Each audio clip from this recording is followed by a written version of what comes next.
Hi, this is Lee here. I'm going to go through with you the 1-4-5 pattern in the key of E.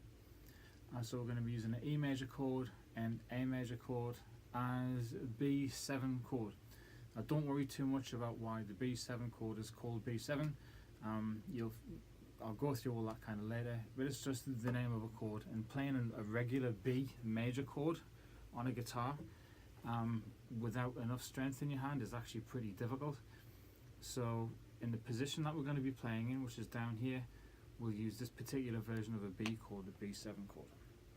So the E chord, if you've watched the previous videos, is here. All 6 strings. So first finger is 1, 2, 3rd string. Next finger is 1, 2, 3, 4, 5th string. And then your next finger, 1, 2, 3, 4th string. That's our E chord in our 1-4-5 in E. Now the 4th chord above E, E, F, G, A. The A chord is this chord here. Okay. Now we'll just do that switch again, and something I point out to the students is look for minimal movements as possible between your chords. So we take these 2 fingers here from our E chord, move them down 1 string towards the floor.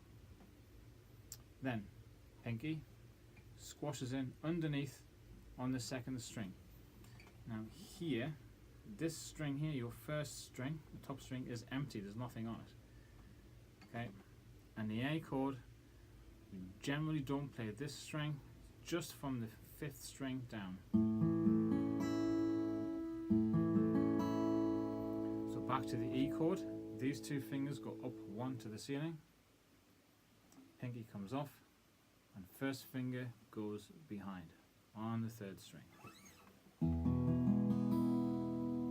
to the A chord. Now the 5th chord, switch it here, the 5th chord in the key of E is a B, E, F, G, A, B. Now looking at the B7 chord, which is this, it's a bit of a handful at first when we first start. But there's a simple way to get to it.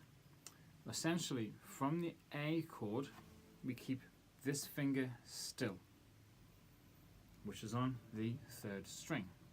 Okay, so you see 1, 2, 3rd string. A chord, this finger stays still.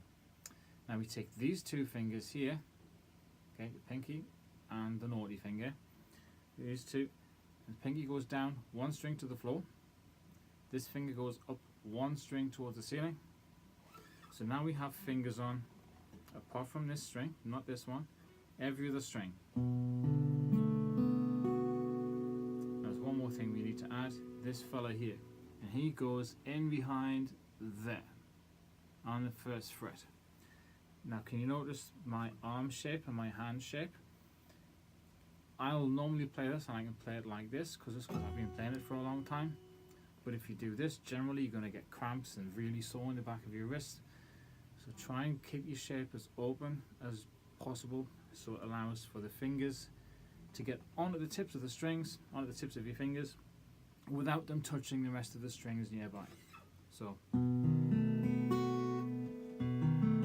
there's your B7 chord. The A chord, with everything in. E chord, those 2 fingers move up towards the ceiling 1, and 1st finger goes back. So now what I'm going to do is play E, A, B7, and back to E again, holding each chord for 4 beats, just nice and slow. So it goes 1, 2, 3, 4, 1, 2, 3, 4, 1, 2, 3, 4, and 1, 2, 3, 4, and again 1, 2, 3, 4, and 1, 2, 3, 4, and 1, 2, 3, 4, and 1, 2, 3, 4. Now when you first do this, if you've never ever done it before, playing those chords at that speed will probably be difficult for most people because it's completely brand new. Your fingers have never moved in this position before, and that's normal. So to get to the point where you feel like you want to smash your guitar up and throw it out the window, that's completely normal. You just keep going, and the more times you do it, the easier it gets. And eventually we work up to a point where you don't hold the chord down for 4.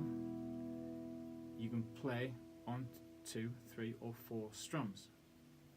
So you leave the chord change to be as small as gap as possible, like this. 1, 2, 3, 4, change 1, 2, 3, 4, change 1, 2, 3, 4, change 1, 2, 3, 4. If that's too much, moving too fast, just aim to have the first and second strums and miss off the third and fourth, but keep that sense of pulse and steady rhythm there all the time. Like 1, 2, 3, 4, and 1, 2, 3, 4, and 1, 2, 3, 4, and 1, 2, 3, 4. As you get better moving between all the chord changes and making sure you're not hitting this string, especially on the B7 chord, this makes it sound a bit ugly. If you don't hit this string, that's what we're looking for. Eventually, you just get faster between all of them. That chord pattern there helped me learn hundreds and hundreds of songs. Most songs can be broken down into this 1-4-5 chord pattern, not necessarily in the key of E, but it's the most common chord pattern used on the guitar. So if you never learn anything else on guitar, learn this 1-4-5. It's the basis of blues, it's the basis of the rock music that we hear now as well. It all comes from the same 1-4-5. I hope that was useful for you. Can you please have a look at our SoundCloud channel, which is 26 times. We're on Facebook and Instagram and YouTube as well. Any comments or anything else you'd like to see, please let me know. I will be doing lots and lots and lots of videos. And just remember, there's not one way of doing things, there's just ways that work for you. And I'll do my best to make sure I cover everything I've learned over the past over 40 years or so. So EAB7. Goodbye.